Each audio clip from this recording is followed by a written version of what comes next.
Спорт жаттығуларын жүйеге түсіріп, белсенді бір мақсатқа бағыттаса, оның берері көп. Бірінші байлық денсаулық, ал денсаулықтың кепілі салауатты өмір салтында.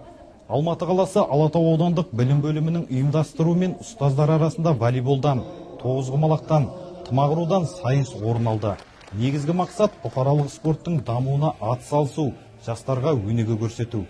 Шараға қатысқан ұлағатты жандар тартысты ойын өрнектерін көрсетті.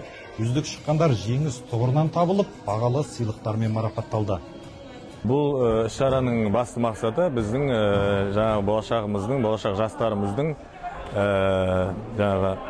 салауатты өмір салтын насихаттау бізде. Сосын денсаулықты нығайту, өзіміздің әріптестеріміздің осылай жақсы іс-шараға қатысып, белсенді жүрулерін өстіп қадағалап, әрқашан осындай іс-шараны ұйымдастырып тұрамыз.